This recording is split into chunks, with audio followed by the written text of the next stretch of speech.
नमस्कार दोस्तों, short and house YouTube channel पर आपका स्वागत है। यह डिक्टेशन रामधारी गुप्ता खंड सेकंड से 100 शब्द प्रति मिनट की गति से है। डिक्टेशन स्टार्ट होगी 5 सेकंड बाद।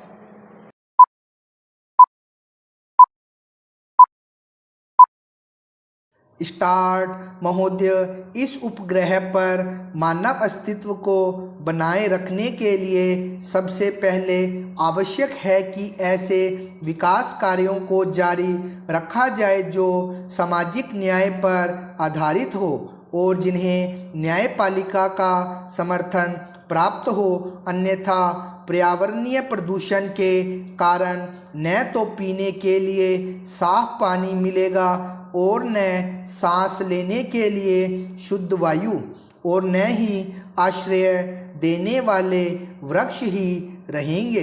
21वीं सदी में संपूर्ण संसार मात्र शमशान भूमि तथा उद्योगों की छीजन और रेडियोधर्मी कचरे की कूड़ेदानी बनकर रह जाएगा। लोभी मानव को सोने का अंडा देने वाली मुर्गी को नहीं मारना चाहिए। वायु, जल, वनस्पतियाँ और पशु पक्षी मनुष्य जाति के अस्तित्व के अभिन्न अंग हैं जिन पर उसका भविष्य निर्भर करता है। सार्वभौमिक न्याय का यही मूल तत्व है जिसे राष्ट्रीय और अंतर्राष्ट्रीय कानूनों का रूप दिया जाना चाहिए।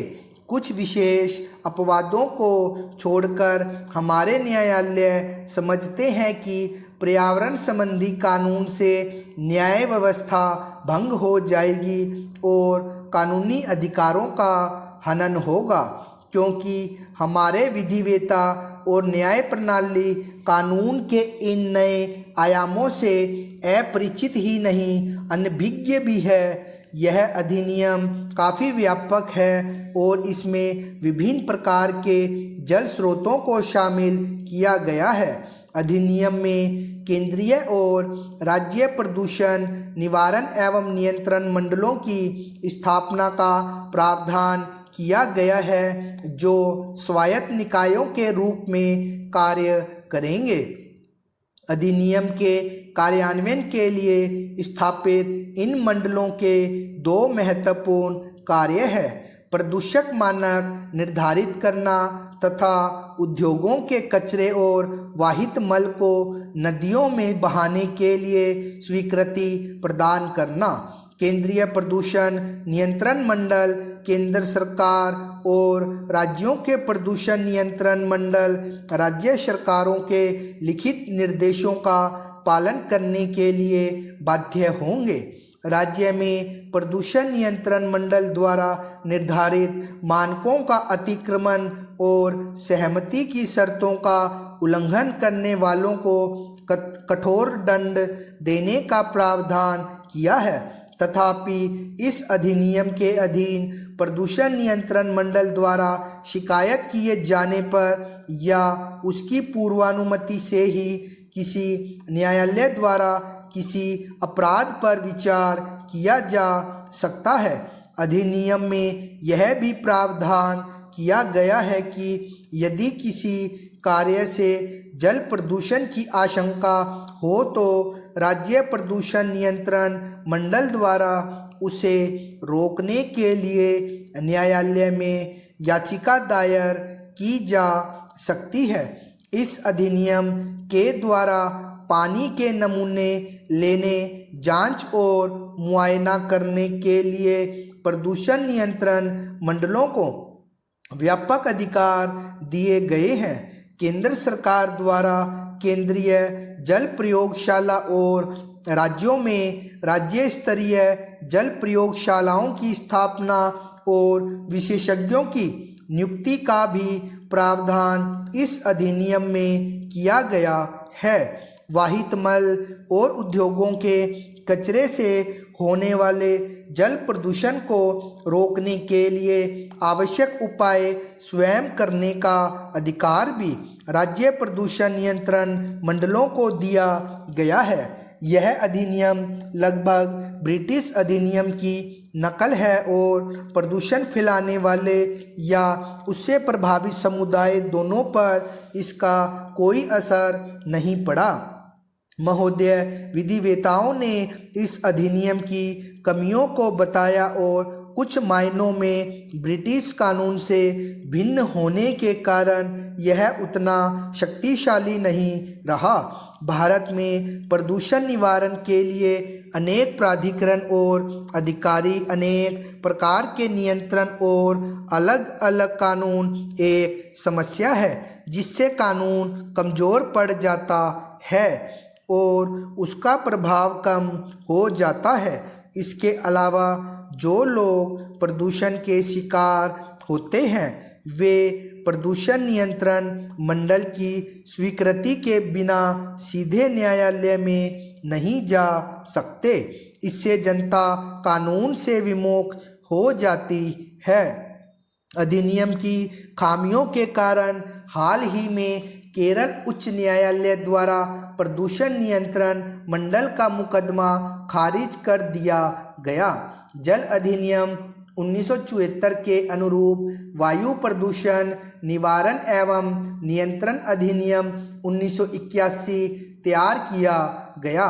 खेद है कि अधिनियम का प्रारूप तैयार करने वालों और विधायकों ने इसके लिए समाजवादी राष्ट्रों के व्यापक पर्यावरणीय कानूनों की सहायता नहीं ली। यह बड़े हर्ष का विषय है कि वर्तमान कानूनों की कमियों को देखते हुए संसद द्वारा पर्यावरण अधिनियम 1986 का 29वां अधिनियम पारित किया गया। यह अधिनियम काफ़ी व्यापक है और इसका क्षेत्र भी विस्तृत है तथा इसके अधीन भारत सरकार को पर्यावरण की सुरक्षा और सुधार और किसी भी प्रकार के प्रदूषण को कम करने के लिए काफ़ी शक्तियाँ प्रदान की गई है। इसमें जल, वायु आदि के मानक निर्दिष्ट करने और उद्योगों की स्थापना तथा खतरनाक पदार्थों के रखरखाव के संबंध में प्रतिबंध लगाने में सावधानी बरती गई है। पर्यावरण के प्रदूषण के कारण होने वाली दुर्घटना से बचने और उद्योगों की चिमनियों से निकलने वाले प्रदूषणकारी तत्वों पर नियंत्रण के लिए अन्य उपाय करना केंद्र सरकार के अधिकार क्षेत्र में आता है। इसके अधीन पर्यावरणीय प्रयोगशालाएं स्थापित की जा सकती है और विश्लेषक नियुक्त किए जा सकते हैं। दोषी निगमित क्षेत्र और सरकार के विभागों को भी दंड दिया जा सकता है।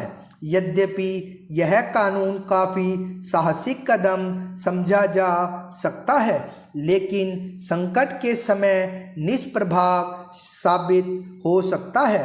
इन नए कानूनों में भयंकर दोष रह गए हैं। आश्चर्य है कि ध्वनि प्रदूषण जैसे विषय को छोड़ दिया गया।